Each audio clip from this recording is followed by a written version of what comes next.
Absurdism, life has no meaning, but we live anyway. There comes a moment in everyone's life, maybe after heartbreak, failure, or the quiet collapse of something we thought would last forever, when we pause and wonder, what's the point of it all? We chase dreams, build relationships, collect things, and call it purpose. Yet, on certain nights, under a silent sky, a whisper inside us asks, why keep going? Albert Camus called that feeling the absurd, the tension between our desperate need for meaning and the universe's complete silence. It's not just philosophy. It's a feeling. A shadow that creeps in when the noise fades, when the world finally stops spinning, and you're left alone with the question, why live, if life means nothing? Camus' answer was not faith, not surrender, but defiance. He believed life is meaningless, and that's exactly what makes it beautiful. The idea of the absurd begins where nihilism ends. Nihilism says nothing matters. Absurdism says yes, and yet we live. It's the clash between two truths, our hunger for meaning and the cosmos's indifference. Camus wrote, the absurd is born of this confrontation between the human need and the unreasonable silence of the world. It's like calling out into the void and hearing nothing echo back. That silence, that stillness, can destroy you. Or it can free you. Camus illustrated this through an ancient tale, the myth of Sisyphus.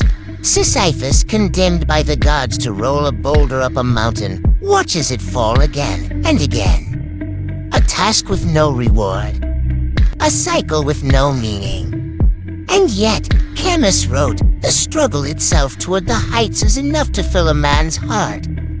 One must imagine Sisyphus happy. Sisyphus knows his fate is meaningless, but still he pushes. That is freedom through rebellion, to live without expecting meaning, yet to live fully, as if the struggle itself is the meaning. But what if we look at this struggle from another angle? What if the silence of the universe is not indifference, but reflection? When we stand at the edge of meaning, there are two directions, outward or inward.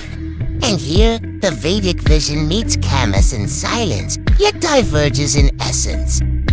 The Vedas, too, spoke of the world as Maya, illusion. A grand play of appearances without inherent meaning. Like Camus, they saw that everything we chase, wealth, fame, success, dissolves like mist.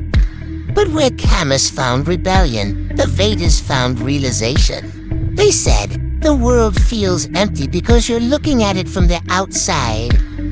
Look within, and you'll see that the Atman, the self, is infinite. Meaning doesn't come from the universe, it comes from consciousness itself. Close your eyes for a moment. That silence you hear isn't emptiness, it's awareness watching itself. The witness behind your thoughts. The still flame that has never been extinguished.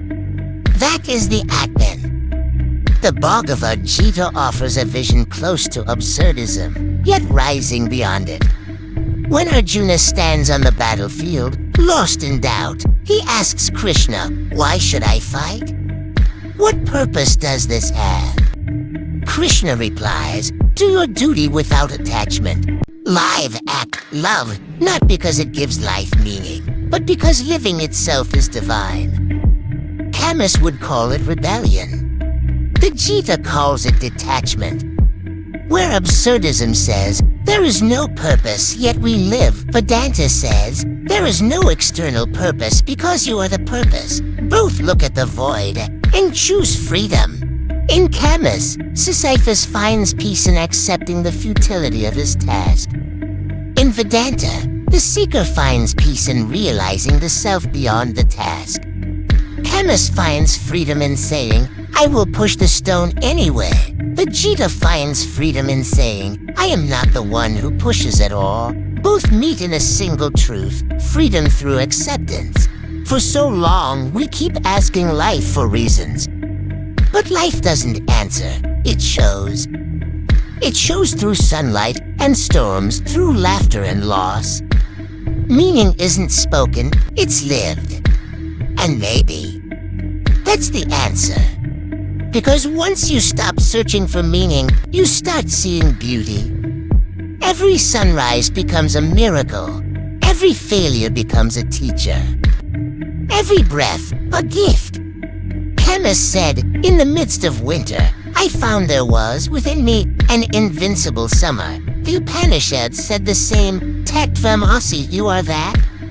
The eternal within the temporary. The infinite within the absurd. Absurdism and Vedanta mirror each other perfectly. One reflects emptiness, the other fullness. One finds peace by rejecting meaning, the other by transcending it. Both point to the same silence, the stillness where thought ends and awareness begins. Maybe meaning isn't something we discover. Maybe it's something we remember, the truth hidden beneath the noise. Maybe we're all Sisyphus, pushing our stones up the hill of existence, smiling, bleeding, breathing, and through that effort, awakening to the eternal self that never pushes at all. Absurdism tells us to live because nothing matters. The Vedas tell us to live because everything is divine.